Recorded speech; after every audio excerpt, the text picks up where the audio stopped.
Graça e paz, meus amados irmãos. Mais uma vez nós estamos reunidos para o nosso pequeno grupo das quartas-feiras. Louvamos ao Senhor que Ele tem nos concedido tecnologia, mas também pedimos e rogamos ao nosso Deus que Ele abrevie esses dias e que nós possamos não só estar juntos aprendendo da palavra do Senhor, mas também desfrutando da comunhão, da companhia dos irmãos. Meus amados irmãos, como os irmãos bem sabem, esse estudo está sendo gravado, mas os irmãos podem estar fazendo ponderações, colocações, perguntas aqui no chat do YouTube, bem como também no nosso grupo de WhatsApp.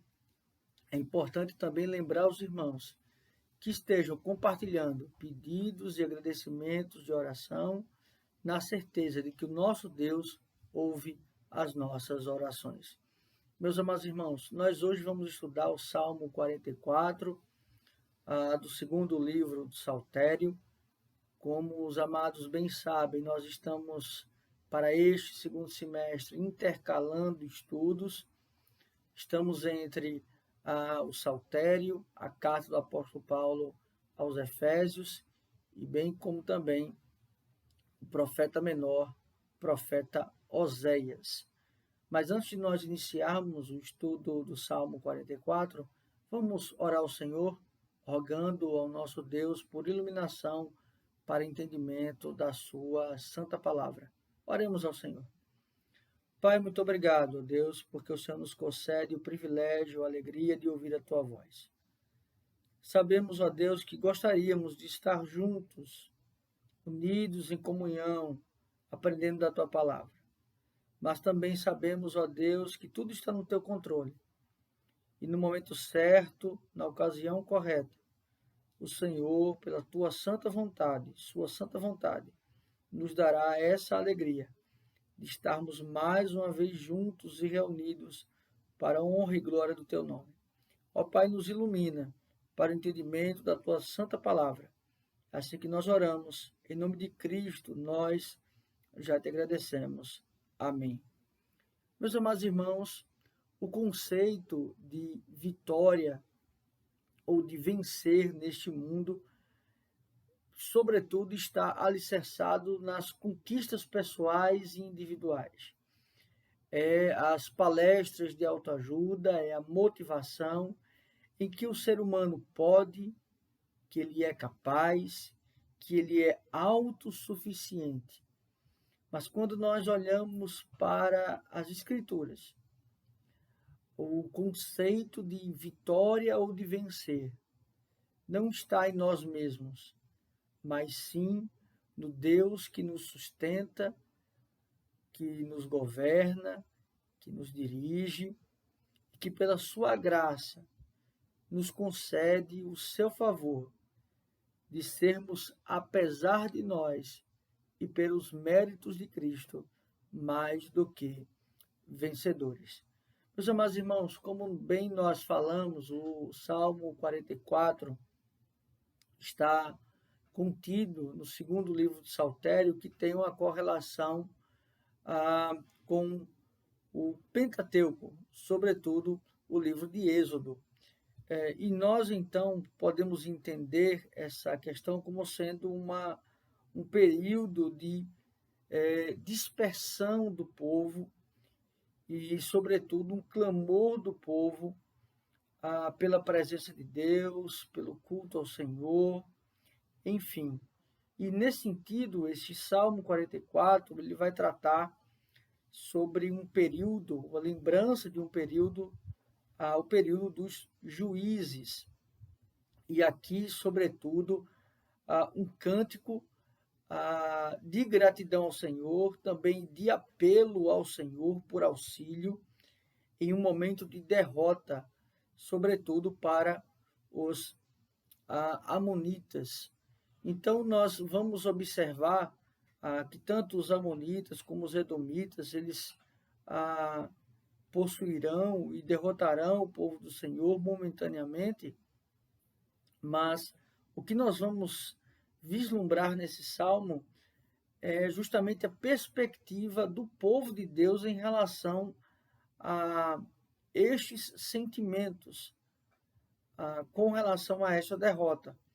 Esse salmo é um masquil, ou seja, nós já vimos outros nesse sentido, significaria um salmo didático. Ele vem, então, com um apelo para o auxílio divino ao mestre de canto dos filhos de Corá, salmo didático, ou seja, o salmo para ser ensinado, para ser repassado, também para ser cantado. Esse salmo ele vai ter uma alternância de pessoas. Como assim?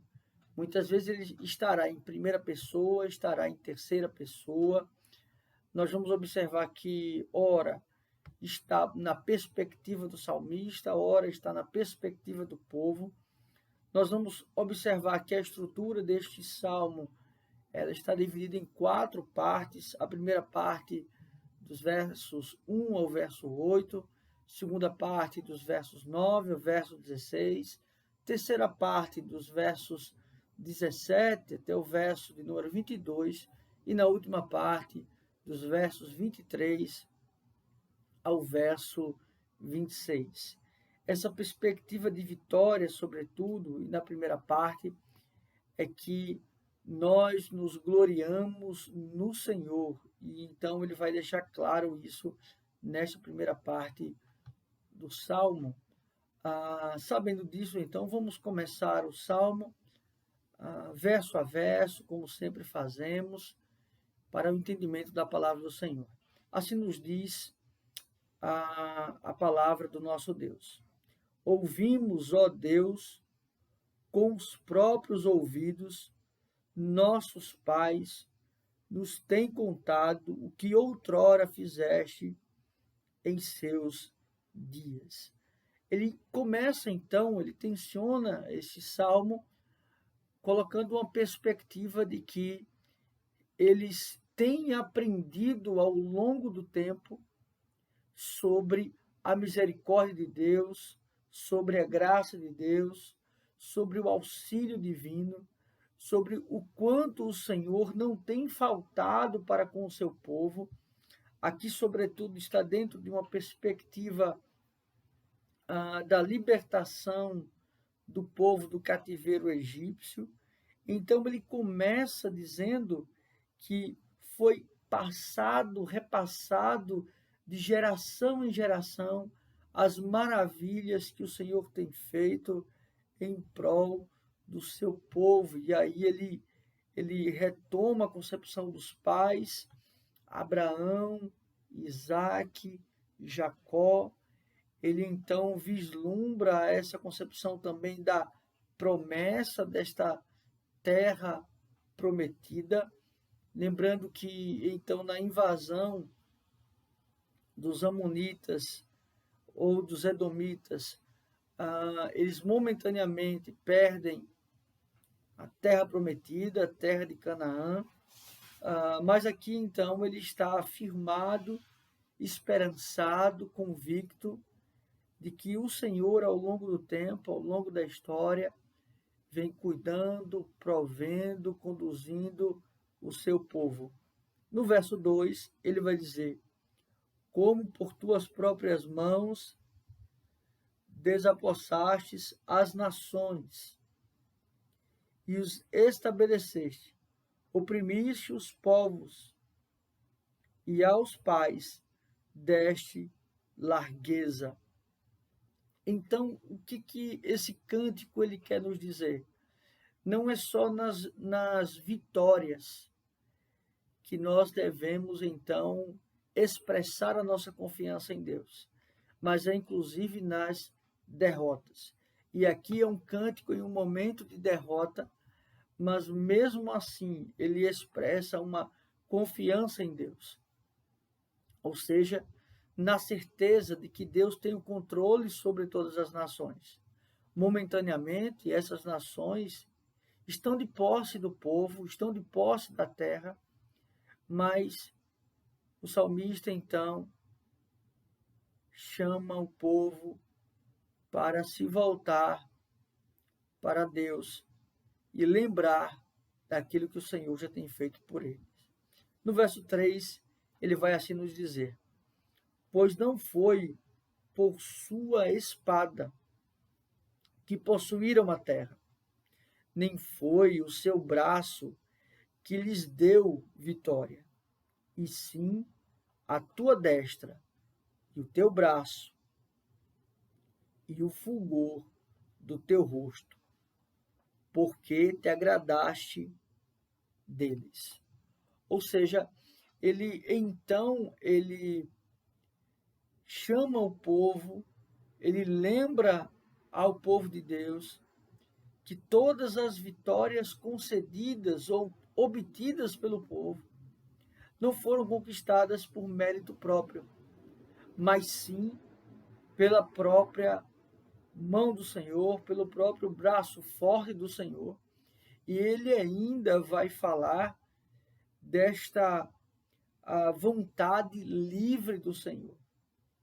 Ou seja, Deus não fez isso, inclusive, por conta do povo, mas apesar do povo.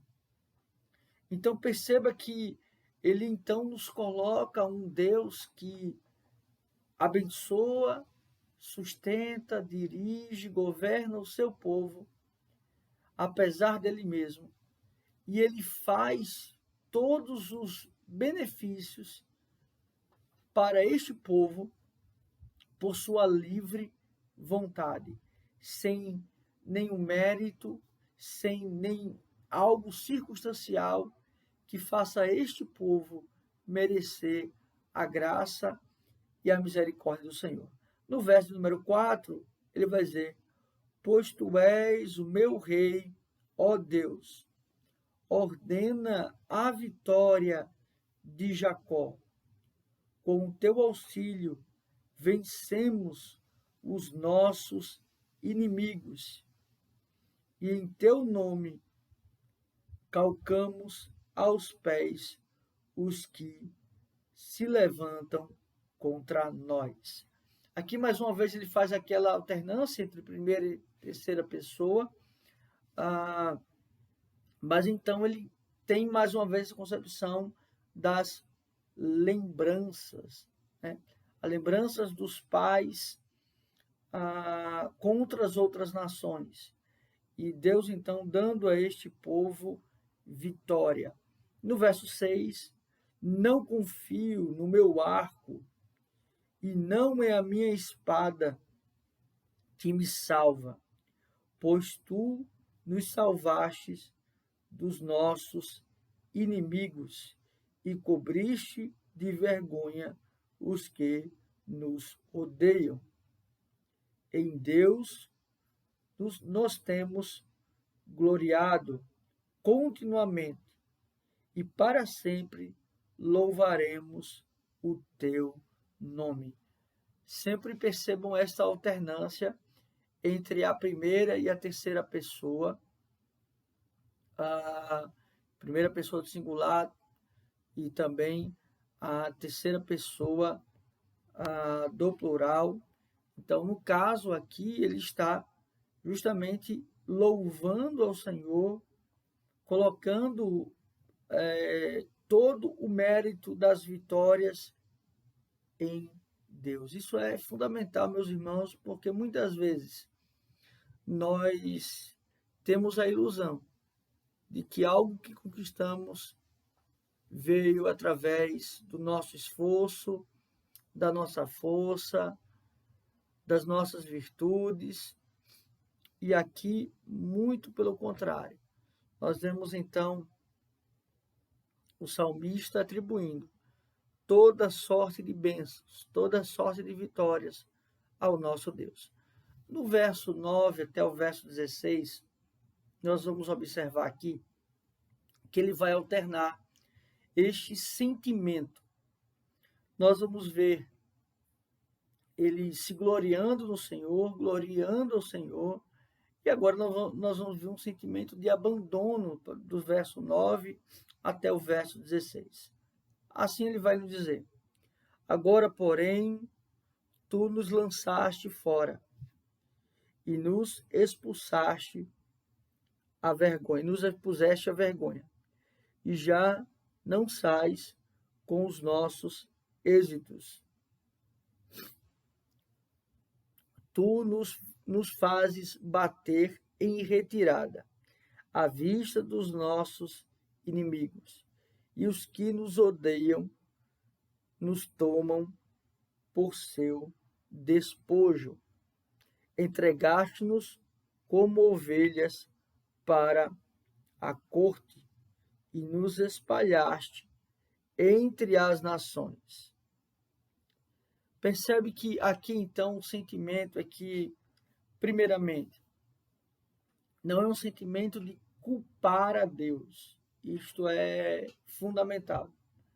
O fato de reconhecer de que Deus nos entrega aos inimigos, de que o Senhor se afastou de nós, de que Ele então nos deixa ser momentaneamente vencidos pelo inimigo, não significa culpar ao Senhor, mas significa ter a consciência de que tudo é ato de Deus. E, logicamente, que esse ato de momentaneamente o povo está sendo oprimido, afligido pelos inimigos, nessa circunstância específica era devido ao pecado do seu povo. Ou seja, o seu povo havia se esquecido de Deus, havia abraçado os outros ídolos, havia também estado em um momento também de pecado, e agora ele fala deste abandono do Senhor. Nós temos sempre essa expressão de que o Senhor está sempre de braços abertos para nos acolher. Não, meus irmãos. Muitas vezes o Senhor, mediante o nosso pecado, as nossas transgressões, Ele vai virar o rosto para nós. Ele vai virar as costas para nós. E Ele vai sim derramar a sua ira sobre nós. Não pensemos que pelo fato de sermos povo da aliança do Senhor, não estamos imunes à sua ira, não estamos imunes à sua justiça. Mas também sabemos que a ira do Senhor contra o seu povo não é para todo sempre, não é para a eternidade. No verso 12, ele vai assim nos dizer: vendes por um nada o teu povo, e nada lucras com o seu preço. Tu nos fazes opróbrios dos nossos vizinhos, escárnios e zombaria aos que nos rodeiam. Percebe que, ao mesmo tempo que ele sempre foi atribuindo as ações gloriosas e vitoriosas do povo a Deus, ele também agora sabe que todas as ações que estão acontecendo contra o povo, e isso é fundamental, não é pela força dos seus adversários, não é pela força dos seus inimigos, mas é pela mão do Senhor. Estes povos, estas nações, os inimigos do povo de Deus, são apenas instrumentos do Senhor para derramar juízo sobre o seu povo. Então, percebe? Nem aquilo que conquistamos é mérito nosso, e nem no momento que somos oprimidos ou conquistados é mérito do meu inimigo. Sempre está tudo sendo atribuído a Deus, ao Senhor, que é justo, perfeito e bom. No verso 14 ele vai dizer: põe-nos por ditado entre as nações, alvo de meneios. de cabeça entre os povos. A minha ignomínia está sempre diante de mim. Cobre-se de vergonha o meu rosto, ante os gritos do que afronta e blasfêmia, à vista do inimigo e do vingador. Percebe que aqui, então, ele admite que ele está em pecado, a sua ignomínia, a sua transgressão, ele está em pecado. Ele fala justamente aqui que antes ele sofra pela mão do Senhor do que ser vergonha para o Senhor, do que ser opróbrio para os seus inimigos, porque sempre nós devemos nos lembrar. A maior vergonha e vexame para um servo do Senhor não é a sua própria reputação, mas que o Senhor seja. A maior vergonha é quando o Senhor é escarnecido, é blasfemado. Esta é a maior vergonha para um servo de Deus. Mas no verso 17 até o verso 22, ele volta a ter esta confiança em Deus. E aqui ele vai atribuir uma concepção de fidelidade ao Senhor. Verso 17 até o verso 22. Tudo isso nos sobreveio, entretanto, não nos esqueçamos de ti, nem fomos infiéis à tua aliança.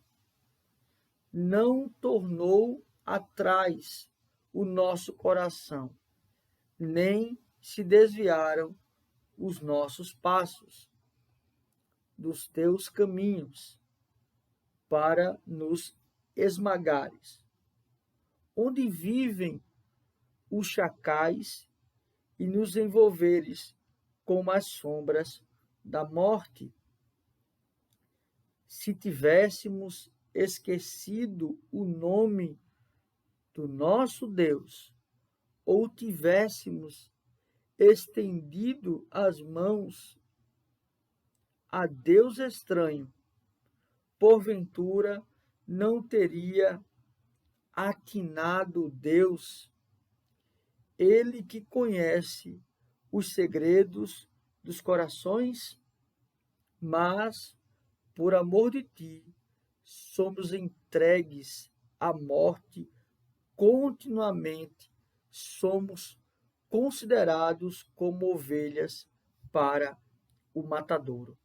Aqui, então, ele trabalha a concepção de fidelidade, ou seja, ele volta à concepção de que Deus continua os ajudando e aí estabelecendo a concepção de fidelidade. Lembrando sempre, aqui ele não está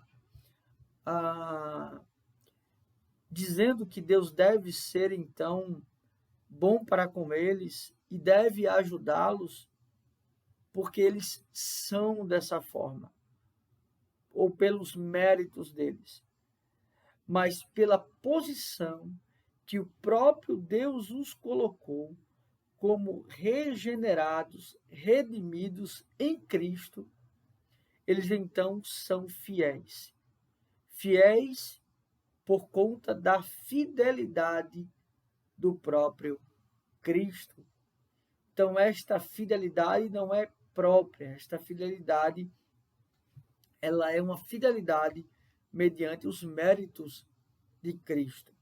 E aqui ele vai citar o texto de Romanos, capítulo 8, verso 36, que daqui a pouquinho nós vamos terminar com esse texto de Romanos, para nós compreendermos aquilo que o texto, então, ele quer nos ensinar na totalidade e na conclusão. Mas no verso 23 a 26, ele então termina com uma confiança em Deus. Acompanhe comigo versos 23 a 26. Desperta, porque dormes, Senhor. Desperta, não nos rejeites para sempre, porque escondes a face e te esqueces da nossa misericórdia, da nossa miséria e da nossa opressão, pois a nossa alma está abatida até o pó, e o nosso corpo como que pegando no chão. Levanta-te para socorrer-nos e resgata-nos por amor da tua benignidade. Resgata-nos por amor da tua benignidade. Perceba que ele vai terminar o salmo, primeiramente, ele não está decretando ou ele não está dando uma ordem a Deus. Quando ele fala de dormir aqui, é uma expressão que ele, na verdade, ele está clamando em desespero, mas ao mesmo tempo confiando em Deus, orando ao Senhor que ele mude essa situação. Então, quando ele fala que o Senhor está dormindo, ou que o Senhor esconde a face, é uma concepção de Deus se revelar a eles. É como se eles estivessem em um momento em que Deus está em silêncio. E o grande desespero, a grande aflição do povo de Deus é quando nós não nos apercebemos sendo alvo da revelação de Deus. Ou seja, Deus se revelando a nós, revelando a sua vontade, revelando a sua misericórdia, revelando a sua graça. Mas o que é fundamental deste salmo é a confiança, é o descanso, é a oração, é o clamor em um momento difícil, mas acima de tudo também um cântico a Deus, mesmo em um momento de derrota. Eu queria finalizar então com a passagem de Romanos, capítulo 8, seu verso 36, que justamente é a citação do versículo 22, que vai dizer assim: como está escrito, por amor de ti, somos entregues à morte todo o dia, ou o dia todo.